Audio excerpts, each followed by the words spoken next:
Hey there, I'm Lesley. And I'm Aimee. And we are the real estate ladies. And today we want to talk to you about what's a seller's market. Well, Lesley, seller's market is when there's a shortage of inventory. And right now we're experiencing probably one of the lowest all time Yeah. lack of inventory in our market. Yeah, absolutely. So, average amount of inventory is what we would call 6 months absorption rate, which means within 6 months, every buyer that's interested in purchasing can find a house. But we're at 1.8 right now, so it's under 2 months. Yeah. And so, without getting too technical, basically that just means that there's way more buyers than there are sellers and homes to buy. Right. And part of that has come about because of the low interest rates. I mean, the interest rates have been down around 3%. They dipped a little bit below. Now they're a little bit above. But, unbelievable It's what insane. the interest rates were. My first interest rate on my first house, I think, was up around 6 or 7%. Mine was 11. Yeah. Back in the 90s, yeah, 11%. And we were glad to take it. Like we took it happily. Yeah. Oh yeah, we didn't think twice about it. No, so that's nuts. So basically, to put a point on it, a seller's market is when there is a lack of inventory and a big supply of buyers. Right. So we're seeing our listings are getting multiple offers. I've had as many as over 20. Yep. And I know you have one right now that's over 20 offers. Right. I have one that's about 23 offers, and it's in a first-time home buyer's price range. Unfortunately, it's also in that range of people that are looking to flip properties. So it's going to come back if it ends up going to one of those buyers. It's going to come back on the market and back into the inventory, but at a different price point. Yeah. And speaking of price points, just so that if you're thinking about selling, here's an interesting statistic for you. We are seeing that home prices are up 15.4% compared to the first quarter of 2020. So this year to last year. Overall sales. Overall sales. Right. So, and with the prices being up and the overall sales being up, it just shows that there are buyers out there still looking. So, I mean, if you have any thought of putting your house on the market, now's the time. Somebody has to start the ball rolling. Somebody has to be willing to put their house up there. And get the inventory levels up. But I think a lot of people are afraid right now that they put their house on the market, where are they going to go? Yeah. And so that's part of the reason why our inventory is low, is because of that fear of not having somewhere to go to. If they put their house on the market, it's going to sell right away. Yes. So yeah, that's definitely a huge fear. And we've got some thoughts on how you can address that too. But so from the buyer's perspective, what does that mean in a seller's market? What do they need to know when they're looking to buy? So I work a lot with buyers, as you know. And so with buyers, the key is, especially in this market, be prepared. I can't stress enough how much you have to be prepared. You have to go in, you have to talk to a mortgage lender and get that pre-approval in place. Find out what your options are. If you're pre-approved for one amount, can you go higher? Are you comfortable going higher? What's your flexibility? Can you change the type of financing?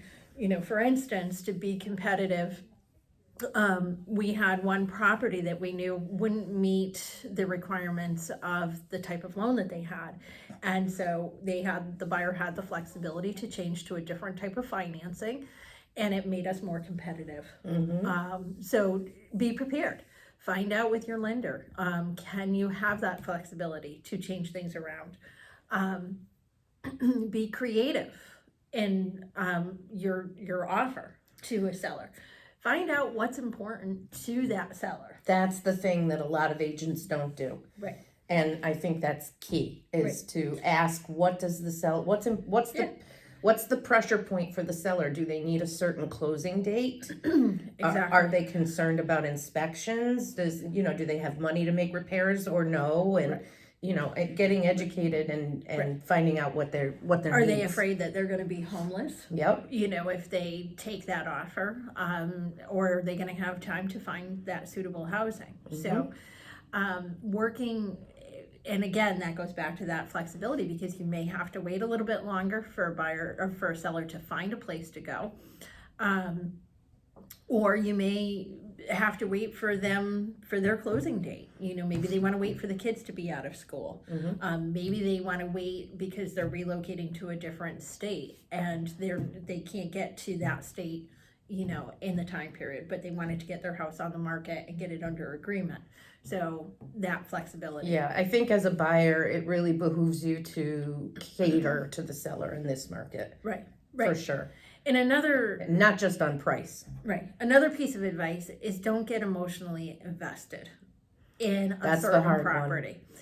That's very hard. That's the hard one. Our homes are our shelter. It's the roof over our head. It's where we have our family. It's where you come home at the end of the day. So it is a very emotional decision when you're making a choice as to what house you like. Over and over again, we hear, this is it, this is home. But if you get emotionally invested, then you can't negotiate properly. Yeah. You have to be able to walk away, because sometimes that perfect emotional invested home is not the house that is solid in terms of inspections or structure or location, or you may be way overpaying to win that bid. That's it. And in this market, the likelihood that you're going to be outbid it's pretty high. When you're seeing 20 offers, only one person can buy one family can buy the house. Right. So there's 19 people walking away disappointed. Right. So you do have to sort of keep your guard up a little bit until you get through all those important decision points. Right. So now you're a strong listing agent. What recommendations would you make to somebody who's looking to put their house on the market right now? Well, now is a great time to put your house on the market, because you may think that you have to do all kinds of home improvements, and because it's so competitive, you might not need to do them right now. Right. And you're still going to get top dollar for your house. Right. So if you have a dated kitchen countertop that, 2 years ago we would have said, yeah, you should shell out a couple thousand and fix it, you probably don't need to right now. Right. Again, as with the buyers, you got to be prepared, and you still have to take the steps to get your house ready. Needs to be decluttered, depersonalized, maybe a coat of paint is still in order.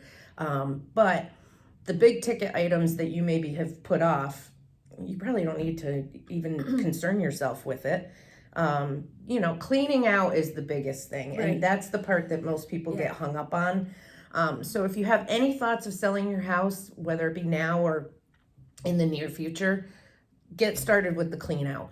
And what I tell my clients is, some of it you're going to throw out, but some of it you want to keep. But if you're going to move, you got to put it in a box anyway. Right. So box it up. Yeah, I tell my listing clients or my sellers the same thing. You're going to pack it now, or you're going to pack it later. Pack it now. You might as well pack it now. Get rid of anything that you don't need. Don't pack it and move it. If you know that you're not going to use it, you're just costing yourself more money. Yeah, for sure. Get rid of it if you're not going to take it with you, if you're not going to use it. Pack it up if you don't need it right now. Most of your work is done. Yep. So the second thing that hangs people up, I think, is where are they going to go? Yeah. Because it's going to sell. Let me tell you something, folks. If you're thinking about selling your house, it's going to sell. That's the easy part. Now, anyone can sell a house right now. Navigating and keeping the sale together is a whole nother and that's where we come in. It's kind of like we've done this before. I think we have. So where are you going to go? So there's options. If it's within your ability, you might want to buy before you put your house on the market. Yeah. it takes a lot of stress off the table. If you can buy a place before you sell your current, then it allows you to not put your things into storage. You pack it and move it over.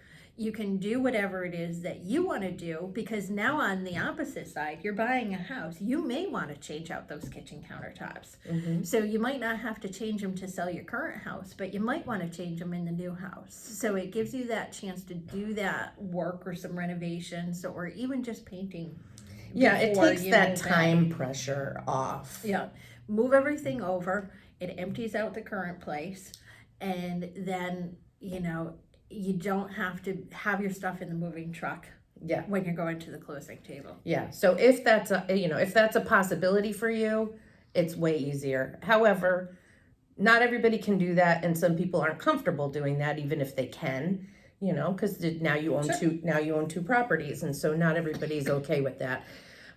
So I know that you and I both have clients right now that are selling and renting temporarily. Yep. It gives them the ability to take advantage of the current market, get their equity, get their equity out, and find out where they really want to be, where they want to go. Or maybe they're not quite ready to leave town, but that's the intention. They're going to be leaving town. Now they can pick up and go whenever the time is right. Yep. And they don't have to wait for their house to sell. Yep. I have several clients. Actually, one of my most recent clients, she did a long-term Airbnb. Great option. Yeah. I thought that was super clever. Never would have thought of that myself. So she was an Airbnb host herself, so she knows the ins and outs. Right. And of course there is the opportunity that you can buy and sell at the same time, and we have a lot of experience in managing that kind of. It's harder, and there's a lot more coordination. Yeah, that's the word, coordination. Yeah, but it's doable. Yeah. As long as you have an experienced agent that knows the moving parts. And if you've done the preparedness ahead of time, it's not really a big deal when it comes down to moving day. So you've already done most of the work. You pared it down, and typically if they take our advice, they're down to just their furniture for the most part. Right. Right. And dishes. Day to day. I guess you have to eat. Well, going out to eat is nice. Yes, it is. So Aimee and I just wanted to step into your world for a minute and explain what a seller's market is. If you have any questions or any real estate needs, we're here for you. I will put our contact information in the box below, and you can feel free to reach out to either or both of us at any time. We work together pretty well. We do. We do. Although a business teacher did tell me once, no free feels. But you could contact us. Anything you want to add? You may have to edit that out. I think I'm going to leave it. So tune in next time when we'll be talking about navigating the sale and what it takes to get through the process after you have an accepted offer. Yeah, and that's the tricky part, remember. So we'll have a lot of good information for you. And stay well, guys. Thank you.